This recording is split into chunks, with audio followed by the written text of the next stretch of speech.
Hey guys, welcome back to YouTube channel. I am Om Prakash Saini और आज हम जो अनाउंस करने जा रहे हैं वो हमारा व्हाट्सएप नंबर है, जिसके माध्यम से हम आप तक विभिन्न प्रकार के आपकी आवश्यकता के अनुसार नोट्स उपलब्ध करवाएंगे। आपको अपना सब्जेक्ट और क्लास लिखकर हमें व्हाट्सएप करना है।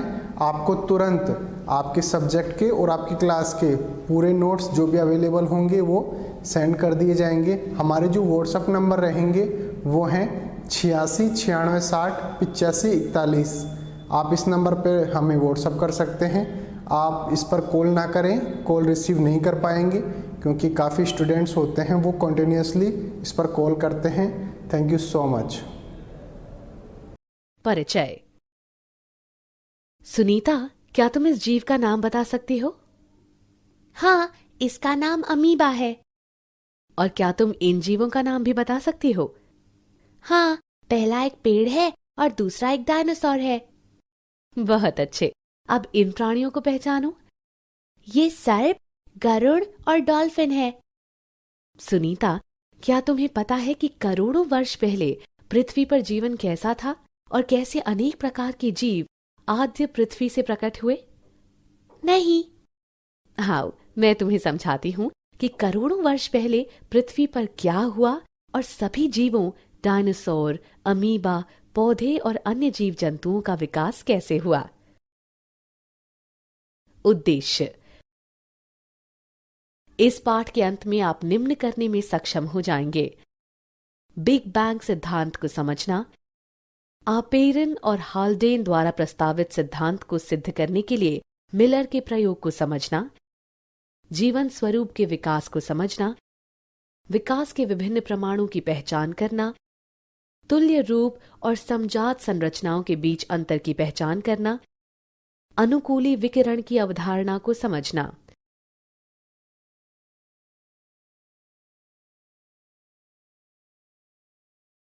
बिग बैंग सिद्धांत। बिग बैंग सिद्धांत ये बताता है कि ब्रह्मांड की शुरुआत में क्या हुआ। इस सिद्धांत के अनुसार एक महाविस्फोट से ब्रह्मांड का विस्तार हुआ। इस प्रकार तापमान में कमी आई। कुछ समय बाद हाइड्रोजन और हीलियम गैस से बनी, उसके बाद अन्य गैसों का निर्माण हुआ। ये गैसें गुरुत्वाकर्षण के कारण संघनीभूत हुईं और आकाश गंगाओं का गठन हुआ। मिल्की वे आकाश गंगा के सौर मंडल में पृथ्वी की रचना 4.5 बिलियन 450 करोड़ वर्ष पूर्व हुई थी।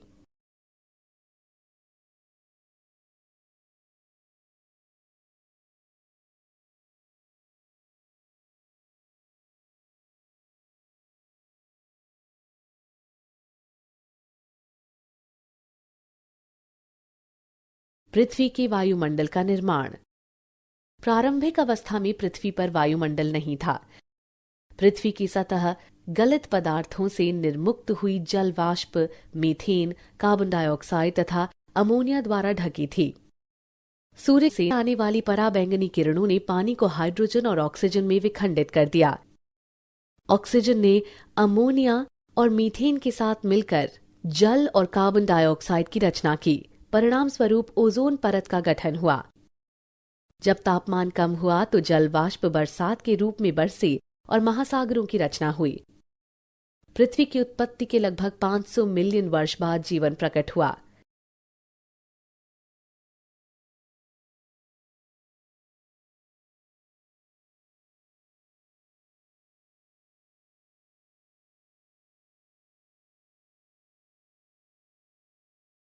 स्वतः जनन का सिद्धांत। पूर्व ग्रीक विचारकों के अनुसार स्पोर नामक जीवन की इकाई विभिन्न ग्रहों में स्थानांतरित हुई। लुई पाश्चर ने प्रायोगिक रूप से ये प्रदर्शित किया कि जीवन पहले से विद्यमान जीवन से ही निकलकर आता है। ये स्वतः जनन नामक सिद्धांत था। उन्होंने अपने सिद्धांत को निम्नानुसार सिद्ध करने के लिए 2 फ्लास्कों का उपयोग किया। जीवन की उत्पत्ति का आपेरन हाल्डेन सिद्धांत। आपेरन और हाल्डेन के अनुसार रासायनिक विकास के बाद जीवन का निर्माण हुआ। जीवन का विकास महासागरों में हुआ जब वायुमंडल में H2, H2O, NH3, CH4 और CO2 की कमी थी, लेकिन मुक्त O2 नहीं थी। कार्बनिक यौगिक पराबैंगनी प्रकाश ऊर्जा द्वारा गैर जैविक रूप में संश्लेषित किए गए। बिना मुक्त O2 के उनका ऑक्सीकरण किया गया। ये कार्बनिक अणु स्थिर होकर गर्म तनु शोरबे में संचित हो गए। इन अणुओं ने नष्ट होने से बचने के लिए अपने चारों ओर एक झिल्ली का निर्माण किया।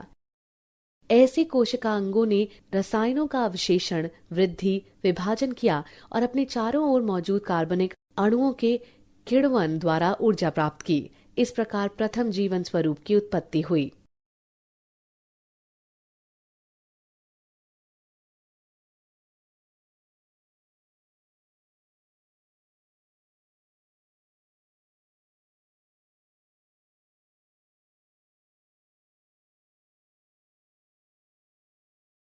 मिलर का प्रयोग। 1953 में S.L. मिलर ने प्रयोगशाला में पृथ्वी की प्रारंभिक दशाओं के समान परिस्थितियां पैदा की। उन्होंने CH4, H2, NH3 और जल वाष्प युक्त बंद फ्लास्क में 800 डिग्री सेल्सियस पर विद्युत डिस्चार्ज उत्पन्न किया। कुछ समय बाद उन्होंने देखा कि अमीनो अम्ल, शर्करा, नाइट्रोजन क्षार, वर्णक और वसा का निर्माण हो गया। ये प्रयोग इस बात का समर्थन करता है कि रासायनिक विकास के बाद जीवन की रचना हुई।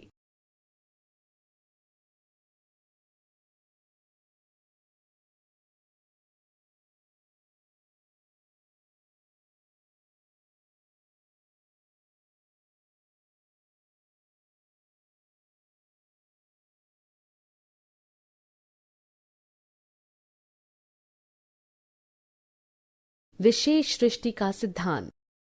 पारंपरिक धार्मिक साहित्य के अनुसार विशेष सृष्टि के सिद्धांत के 3 संकेतार्थ हैं। वो सभी जीव जिन्हें हम आज देखते हैं ऐसे ही सर्जित हुए होंगे। उत्पत्ति के समय से ही ये जैव विविधता थी और भविष्य में भी ऐसी ही रहेगी। पृथ्वी लगभग 4000 वर्ष प्राचीन है।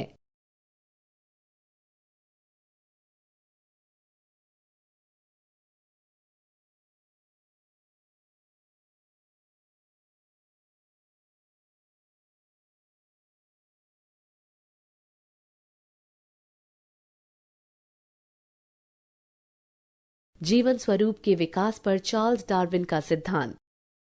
चार्ल्स डार्विन ने निष्कर्ष निकाला कि विद्यमान सजीव कामोवेश आपस में समानताएं तो रखते ही हैं, बल्कि उन जीव रूपों में भी समानता रखते हैं जो करोड़ों वर्ष पूर्व के समय विद्यमान थीं। उन्होंने बताया कि प्रत्येक जीव संख्या के लक्षणों में विभिन्नता निहित होती है, जो कुछ जीवों को प्राकृतिक दशाओं में अच्छी तरह से जीवित रहने में सक्षम बनाती है। इसे उपयुक्तता के रूप में जाना जाता है। इस प्रकार जो एक वातावरण में अच्छी तरह से उपयुक्त थे, प्रकृति द्वारा वर्ण होता गया। इसे प्राकृतिक वर्ण का नाम दिया गया और इसे विकास के प्रतिमान के रूप में लागू किया। विकास के प्रमाण। पृथ्वी पर जीवन स्वरूप के विकास के समर्थन में प्रमाण जीवाश्म के अध्ययन तथा विभिन्न जीवन स्वरूपों की तुलनात्मक शारीरिकी और आकारिकी से सामने आए। जीवाश्म चट्टानों में पाए जाने वाले जीवन स्वरूपों के कठोर भागों के अवशेष हैं। जीवाश्म युक्त विभिन्न आयु की चट्टानों की तलछट के अध्ययन से ये पता चलता है कि समय समय पर जीवन के रूप बदलते रहते हैं और कुछ जीवन रूप विशेष भूवैज्ञानिक काल तक ही सीमित रहे। ऐसे प्रमाण पुराजीवी प्रमाण कहलाते हैं।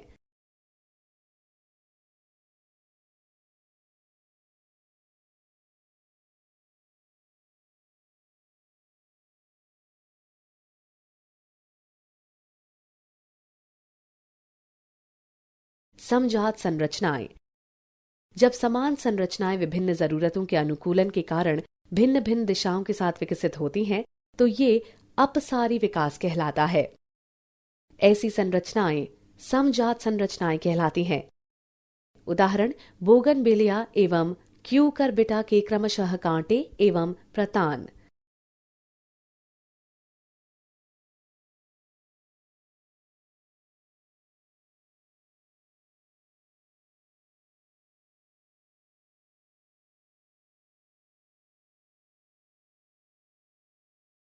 तुल्य रूप संरचनाएं। जब विभिन्न संरचनाएं समान कार्यों के लिए विकसित होती हैं, तो ये अभिसारी विकास कहलाता है। ऐसी संरचनाएं शरीर विज्ञान की दृष्टि से असमान होती हैं, भले ही उनके कार्यकलाप समान हो। ये तुल्य रूप संरचनाएं कहलाती हैं। उदाहरण, पेंगुइन और डॉल्फिन मछलियों के पक्ष।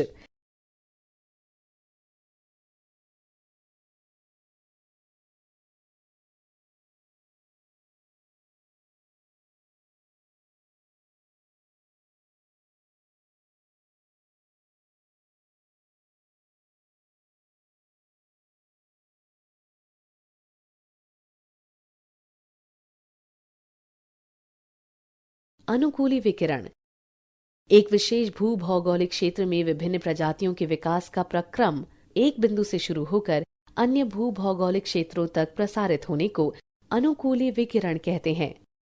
उदाहरण, 1. गैलापैगो द्वीप की डार्विन फिंच। 2. ऑस्ट्रेलियाई मार्सुपियल।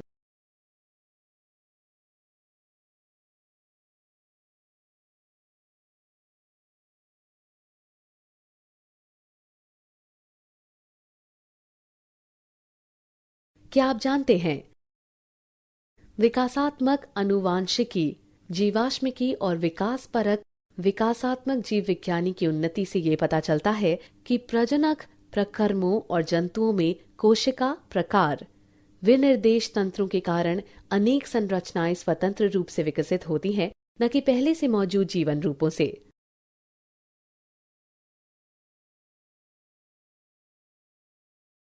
सारांश। आइए हमने जो कुछ सीखा है उसे संक्षेप में दोहराएं। अधिकतर वैज्ञानिक रासायनिक विकास में विश्वास रखते हैं, अर्थात जैव अणुओं के गठन के बाद जीवन का प्रथम कोशिकीय रूप प्रकट हुआ। चार्ल्स डार्विन ने निष्कर्ष निकाला कि विद्यमान सजीव कमोवेश आपस में समानताएं तो रखते ही हैं, बल्कि उन जीव रूपों में भी समानताएं रखते हैं जो करोड़ों वर्ष पूर्व के समय विद्यमान थीं। जीवाश्म चट्टानों में पाए जाने वाले जीवन स्वरूपों के कठोर भागों के अवशेष हैं। समान संरचनाएं जो भिन्न भिन्न कार्य करती हैं, समजात संरचनाएं कहलाती हैं। शारीरिक रूप से असमान संरचनाएं समान कार्य करती हैं, तुल्य रूप संरचनाएं कहलाती हैं।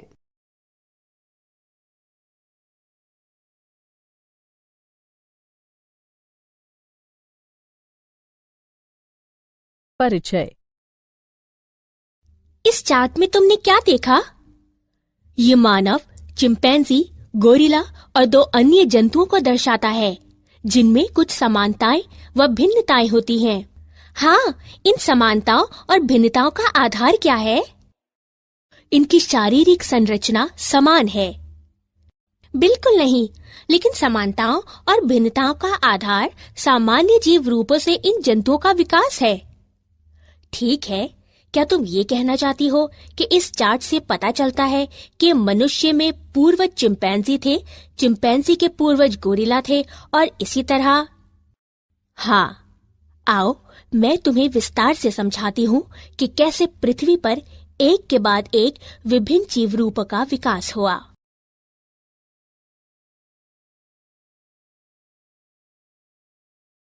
उद्देश्य।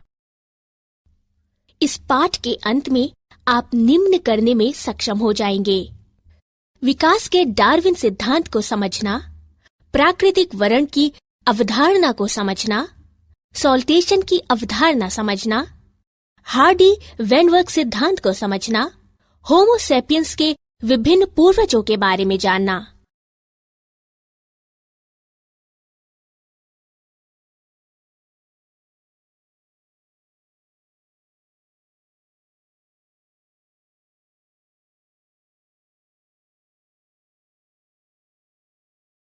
जैव विकास। जैव विकास को विस्तार से समझने के लिए चार्ल्स डार्विन ने 2 मुख्य अवधारणाएं प्रस्तुत की: शाखन अवरोहण, प्राकृतिक वर्ण। शाखन अवरोहण विकास तब होता है जब अधिक अनुकूल जीव संख्या लक्षण एक पीढ़ी से दूसरी पीढ़ी में जाते हैं। ये रूपांतरण के साथ अवरोहण कहलाता है। प्राकृतिक वर्ण प्रक्रम जिसके द्वारा जीव जीवित रहने के लिए अपने पर्यावरण से बेहतर अनुकूलन करते हैं और अधिकाधिक संतति उत्पन्न करते हैं।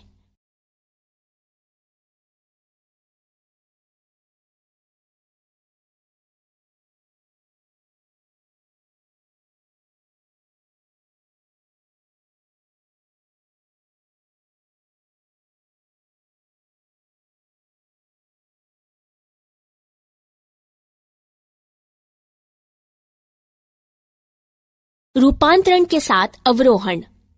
प्रत्येक जीव संख्या विष्टि की बनी होती है, जो एक दूसरे से थोड़ा भिन्न होते हैं। विविधताएं जो व्यष्टियों को सफलतापूर्वक जनन करने के लिए पर्याप्त समय तक जीवित रहने की क्षमता प्रदान करती हैं, प्रायः अगली पीढ़ी में पहुंचती हैं।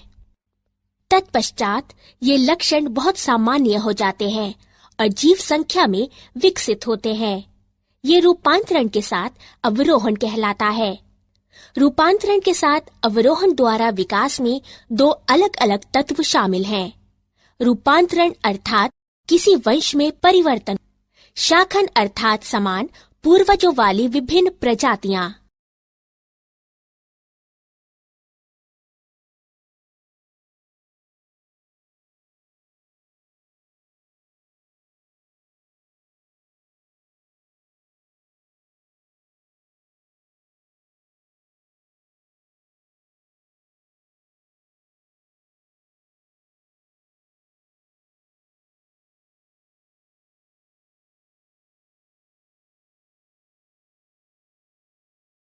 प्राकृतिक वर्ण।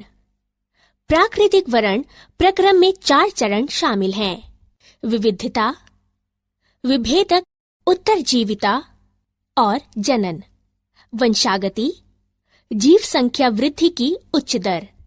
प्राकृतिक वर्ण प्रक्रम निम्न तथ्यों पर आधारित है। प्राकृतिक संसाधन सीमित होते हैं। जीव संख्या के आकार स्थिर होते हैं। जीव संख्या के सदस्य विशिष्टताओं में भिन्न होते हैं। अधिकतर विविधताएं वंशागत होती हैं। इस प्रकार व्यष्टियों में वंशागत विविधताएं होती हैं, जो संसाधनों के लिए प्रतिस्पर्धा में उन्हें अच्छी तरह से जीवित रहने, जनन करने और दूसरों से अधिक संतति उत्पन्न करने में सक्षम बनाती हैं। इसलिए एक समयावधि के दौरान जीव संख्या की विशिष्टता में परिवर्तन हो जाता है और नए स्वरूप प्रकट होते हैं।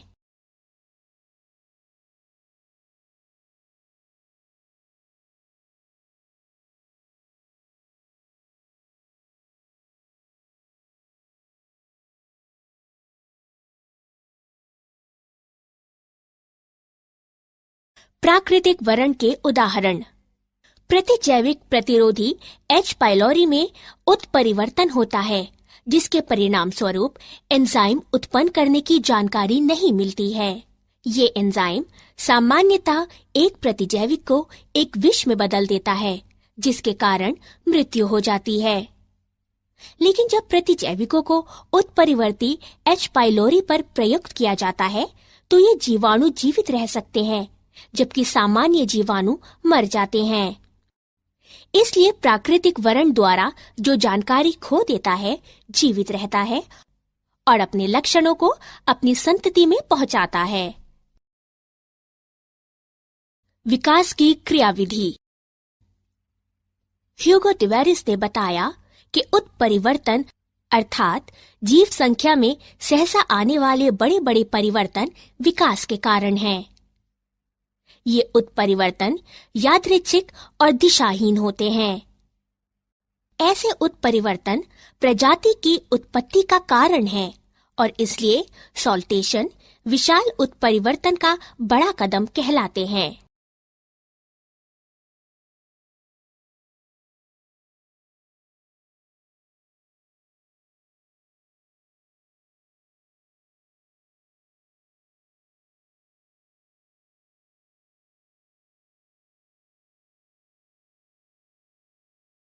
हार्डी-वेनवर्ग सिद्धांत। हार्डी-वेनवर्ग सिद्धांत के अनुसार जीव संख्या में अलील युग्म विकल्पी आवृत्तियां सुस्थिर होती हैं और एक पीढ़ी से दूसरी पीढ़ी तक निरंतर रहते हैं। जीव संख्या में जीनों की कुल संख्या और उनके अलील जीन कोश अपरिवर्तनीय रहते हैं। इसे आनुवंशिक संतुलन कहते हैं। सभी अलील आवृत्तियों का कुल योग 1 होता है। ये नीचे दर्शाए गए रूप में हार्डी-वेनवर्ग संतुलन समीकरण प्रदान करता है। आनुवंशिक संतुलन या हार्डी-वेनवर्ग संतुलन में बाधा अर्थात जीवन संख्या में अलील आवृत्तियों में परिवर्तन विकास का कारण होता है।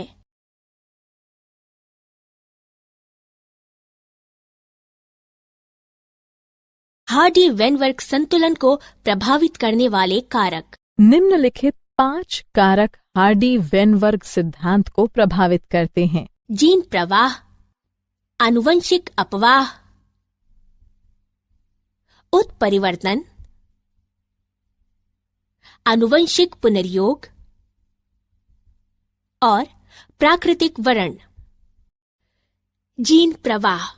जब जीव संख्या का स्थान परिवर्तन होता है तो जीव आवृत्तियां भी बदल जाती हैं। ये दोनों मौलिक तथा नई जीव संख्या में होता है। नई समष्टि में नई जीनें और अलीलें युग्म विकल्पी जोड़ दी जाती हैं और पुरानी समष्टि से ये घट जाती हैं। जब इस प्रकार से अनेक बार स्थान परिवर्तन होता है तो ये जीन प्रवाह को उत्पन्न करता है। आनुवांशिक विचलन। यदि जीन पलायन संयोगवश होता है तो आनुवंशिक अपवाह जेनेटिक ड्रिफ्ट कहलाता है। कुछ वास्तविक अपवाहित समष्टि नई प्रजाति के निर्माण की जनक बन जाती हैं तथा ये संस्थापक प्रवाह कहलाता है। उत्परिवर्तन। उत्परिवर्तन के कारण विभिन्नताएं होती हैं, जिसके कारण अगली पीढ़ियों में जीनों तथा अलीलों की आवृत्तियों में परिवर्तन होता है। आनुवंशिक पुनर्योग। पुनर्योग के कारण विभिन्नताएं होती हैं, जिसके कारण अगली पीढ़ी में जीन की आवृत्ति में परिवर्तन होता है।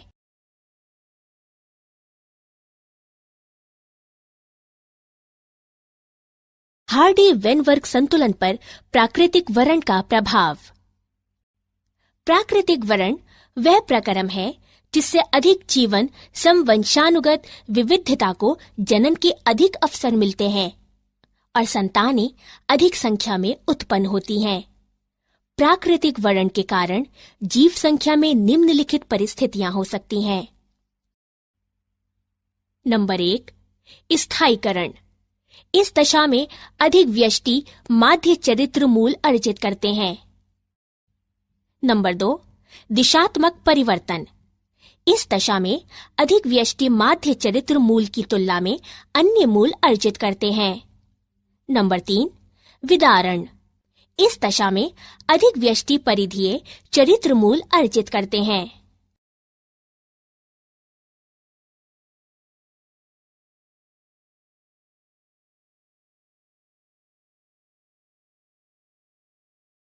विकासीय इतिहास। लगभग 2000 मिलियन वर्ष पूर्व MYA पृथ्वी पर जीवन का प्रथम कोशिकीय रूप प्रकट हुआ। इनमें से कुछ कोशिकाओं ने प्रकाश संश्लेषण के समान प्रक्रिया द्वारा ऑक्सीजन मुक्त की। धीरे धीरे एक कोशिकीय जीवों से बहुकोशिकीय रूपों का विकास हुआ। आगे का विकास निम्न अनुसार ज्ञात किया जा सकता है। ट्राइरेनोसोरस रेक्स भूमि पर रहने वाला सबसे बड़ा सरीसृप था, जो लगभग 20 फुट ऊंचा था।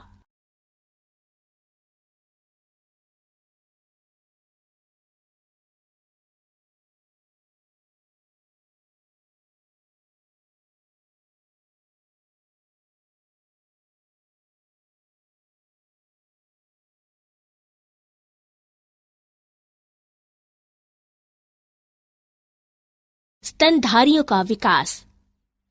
पहले स्तनधारी प्राणी श्रू जैसी स्तनधारी थे। जब सरीसृपों की कमी हुई तब स्तनधारी प्राणियों ने स्थल पर कब्जा कर लिया। कुछ स्तनधारी प्राणी पूरी तरह से जल में रहते थे, जैसे व्हेल, डॉल्फिन, समुद्री गाय आदि। स्तनधारी जरायुज होते थे और अपने अजन्मे शिशु को मां के शरीर के भीतर सुरक्षित रखते थे। स्तनधारी प्राणी खतरों के प्रति सतर्क रहने एवं बचाव करने में अन्य प्राणियों की तुलना में अधिक बुद्धिमान होते थे।